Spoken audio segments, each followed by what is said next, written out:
Alright, welcome back to Rickets Reef 140 build update. So, yes, long overdue, a lot has gone on, and I will try and keep it as quick as possible, and this will most likely be my last video on YouTube, at least for the foreseeable future, but I will be posting stuff elsewhere, and I'll get to that at the end. But because this might be a little long, you might want to stick around 1.5 speed because it might be wordy. So in terms of the tank and the new sump to come, let's start here. In terms of the tank, the rock work obviously has changed. So right off the hop, what happened was I wasn't happy with my rock work because of the way this is the way it was shaped and what I wanted out of it, and the fact that the fish just kept pulling everything off. And I tried everything. I tried epoxy, I tried super glue, I tried epoxy and super glue, and so I went to this kind of frag rack rock hybrid, and it's working. They can't, for the most part, once a week they'll get one, but it's mainly the Naso. Where is he? That guy. It's like him and the Algae Blending coordinate on taking frags off my system. And sometimes the fox face just eats corals. That's why my Duncan is in a cage to protect it from the fox face. He started nipping at that thing over there, pain in the butt. So that fox face is going to go, and there's the algae blending. It goes in the rock work there. I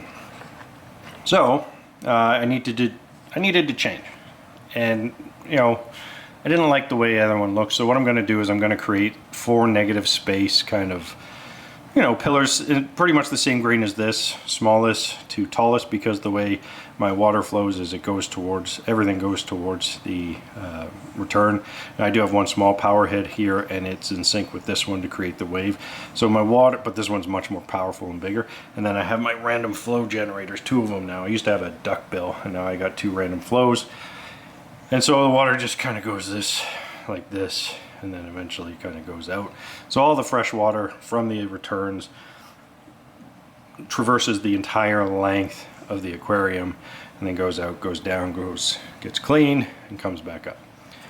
I'm big into efficiency in terms of water movement. I find it actually helps, especially my heaters, because then I get the most stable temperature with my heaters not working very much, which is pretty good. So I created these kind of frag rack baskets. So it's just 4 2-block pillars that have like a floating bottom. You see there? It's just attached with zip ties there.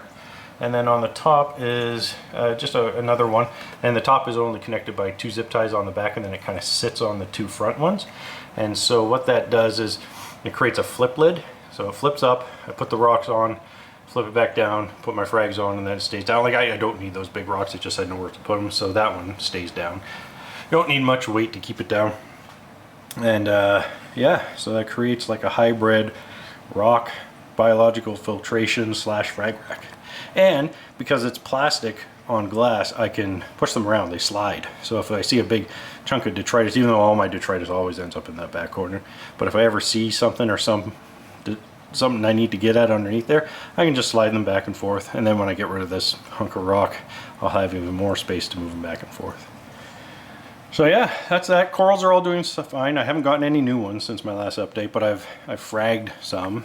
So like this, I had a pink bird's nest. I got like 6 frags there from that colony, and then I have like 20 frags from another one of those. They're all over the place. Got like 5 frags from that thing, and got a whole bunch of frags. So they're growing. I am getting exponential growth now. I've hit that point. I'm dosing about 400 milliliters a night of highly saturated kalkwasser, and that's keeping everything stable, and that's fine. 400 milliliters is realistic right now. Hopefully I don't need to go beyond that anytime soon, but we'll see. That's all done with my dosing pump here. And then I still do some carbon dosing. I do a bit of that.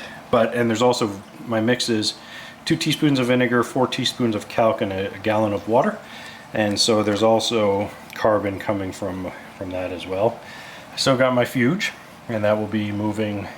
This will be transitioning to a frag tank when my new sump goes in. well, for a while it'll be a cryptofuge.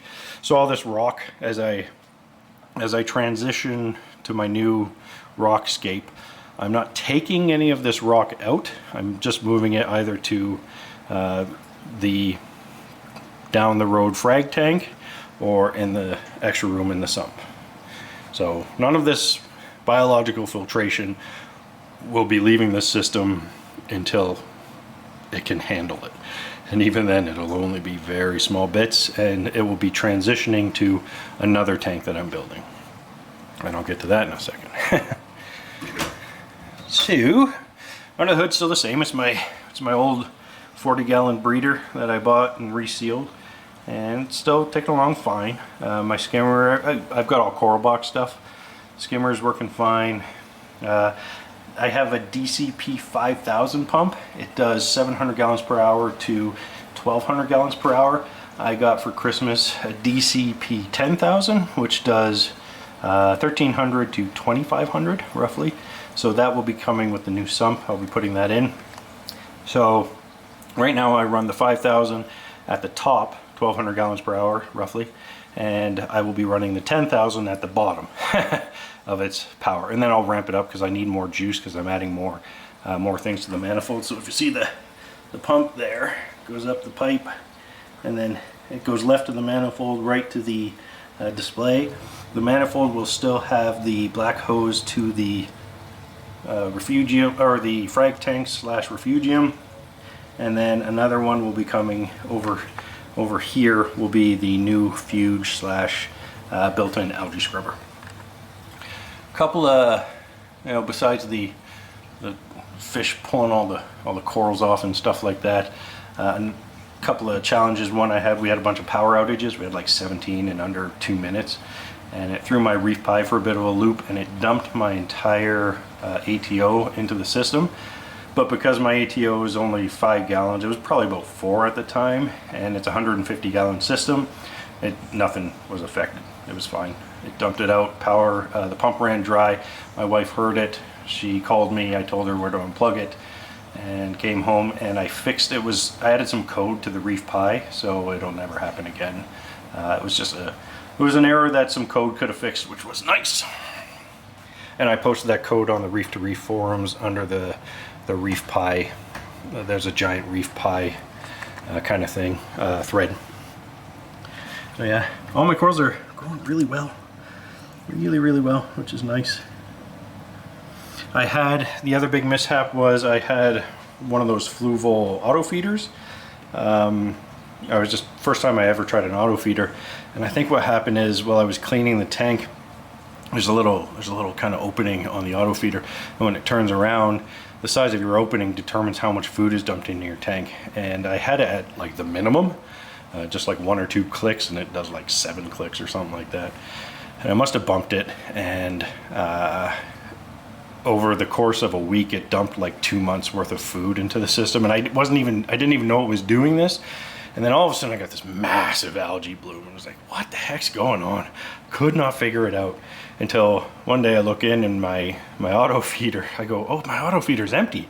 That shouldn't be empty.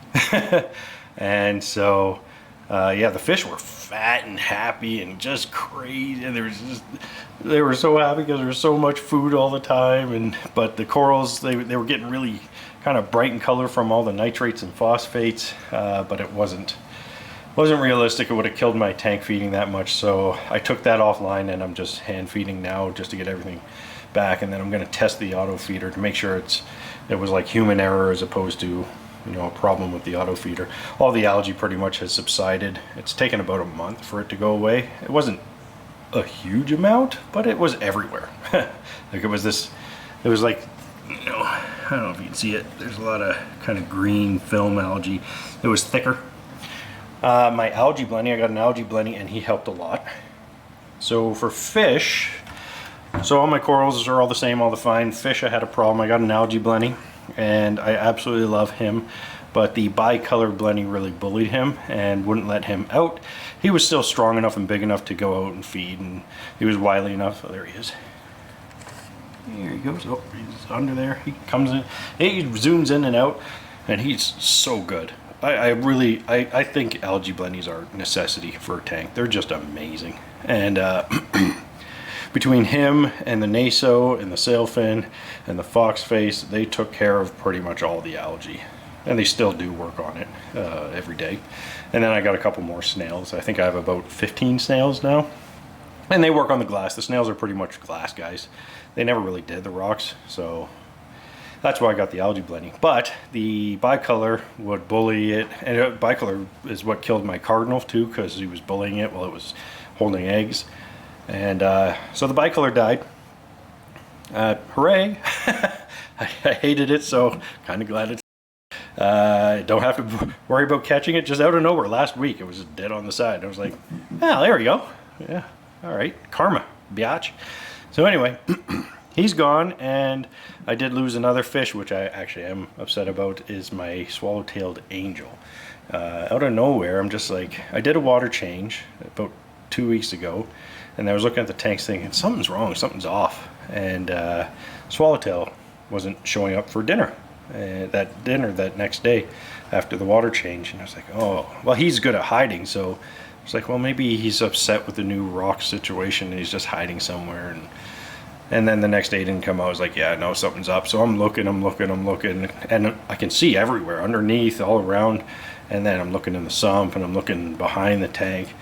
What I think happened, because there was no hit in the water quality, and it was a pretty big fish, so I don't think it was decomposing in the tank. I think it jumped out, and I think my dog ate it.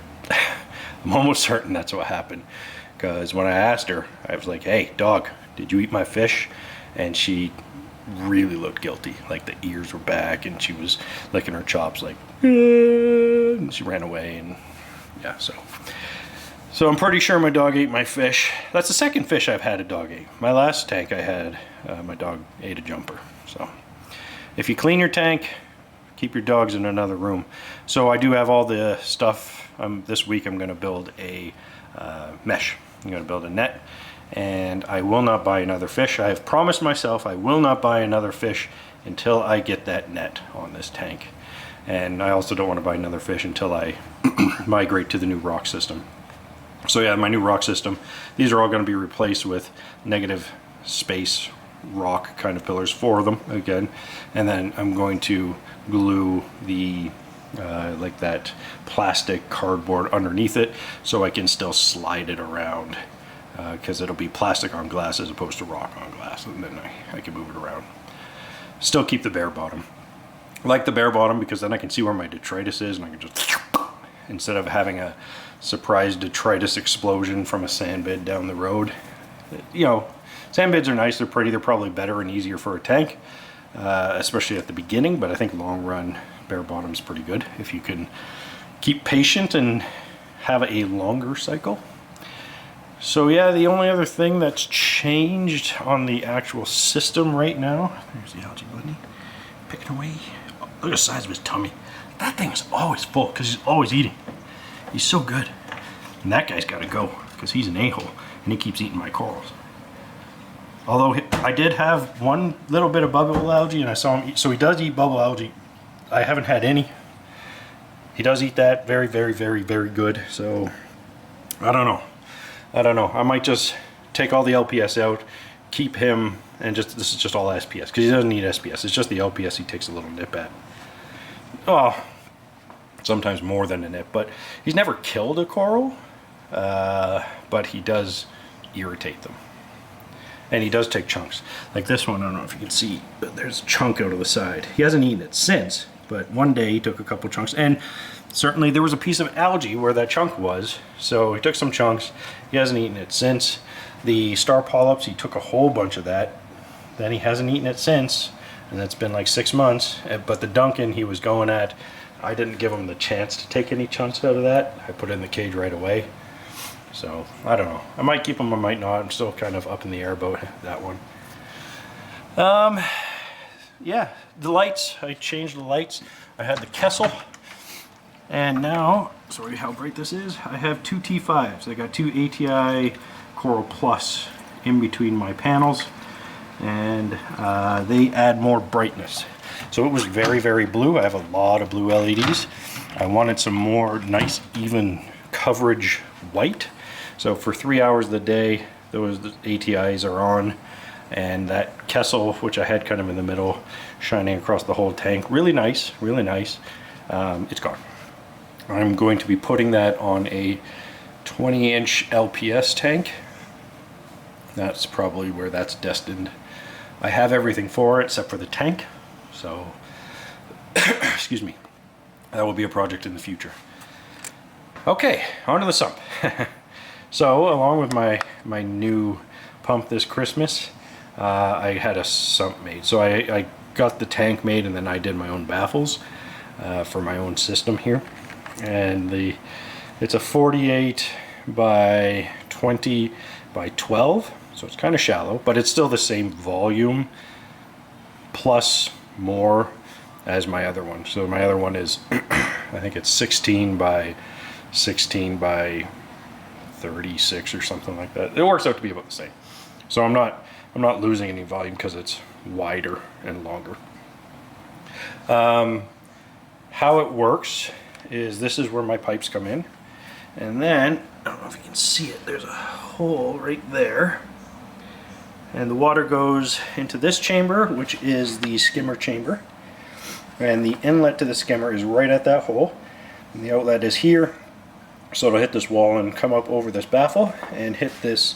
This will be mechanical filtration, so some filter floss I'll throw in there whenever I want to do mechanical filtration, and that'll really shine up the water, take particulates out, and this comes out too.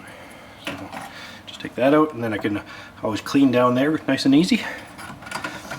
But that goes like that, and as the floss gets dirty, I can just, when it gets up to like here or something like that of dirt, because it's angled, right? So it'll get dirty down here first, and then the dirt will, as it clogs up, the water level will come up, dirty, dirty, dirty, and then I'm like, oh, time to go. You're done. And then because this wall doesn't come all the way, I've got this huge run, and so my heaters will go here.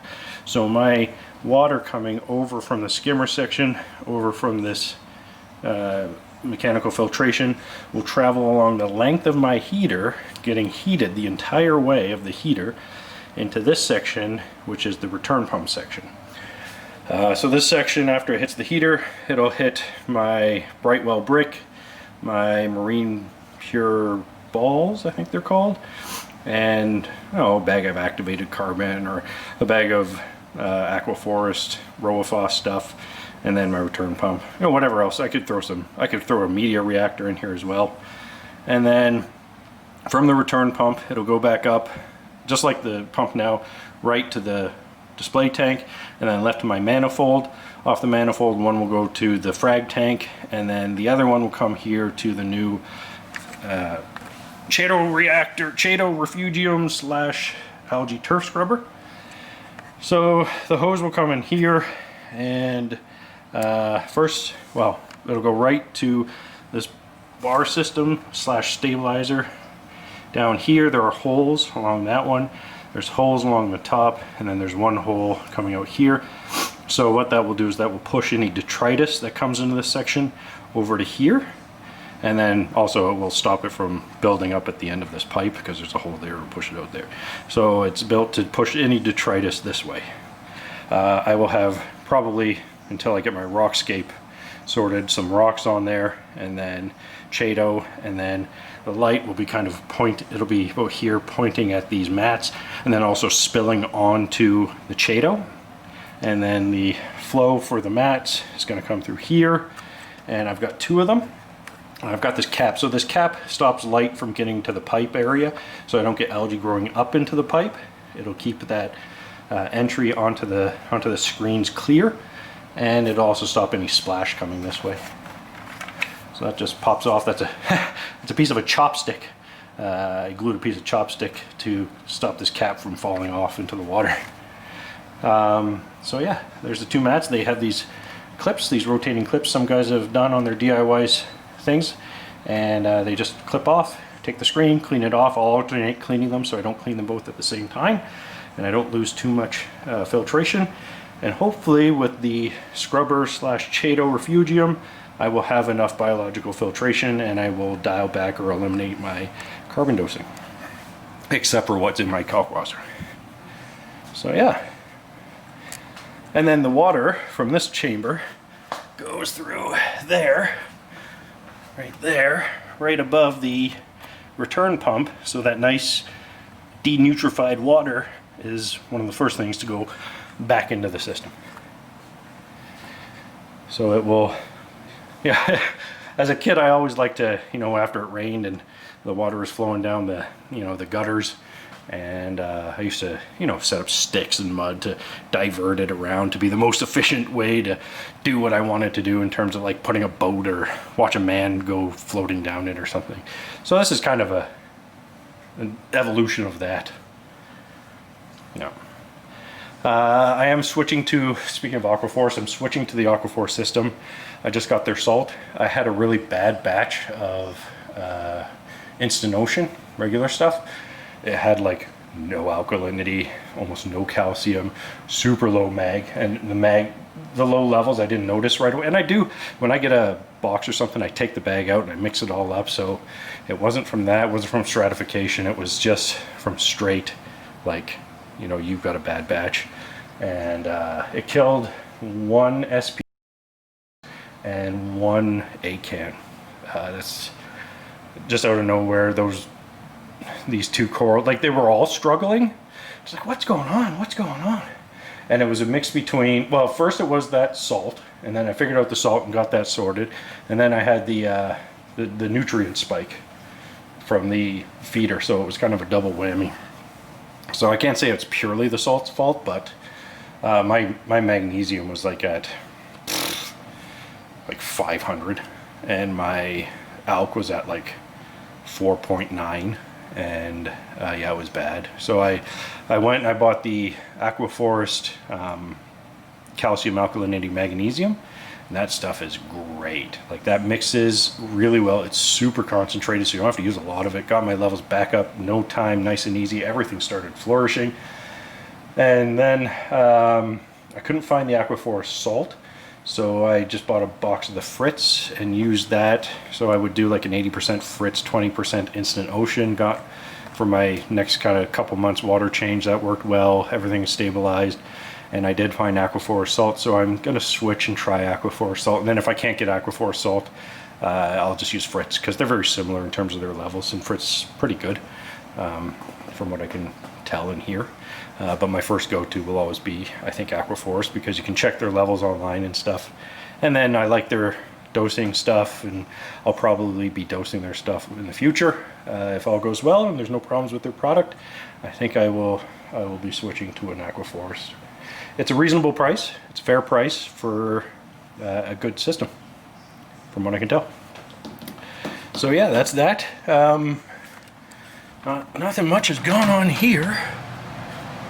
It's pretty messy, super messy. That's my new pump. I'm going to be redesigning this area when I get the quarantine tank. Once I get the sump into the new system, I'm just water testing it right now. But this area will get a bit of a redesign.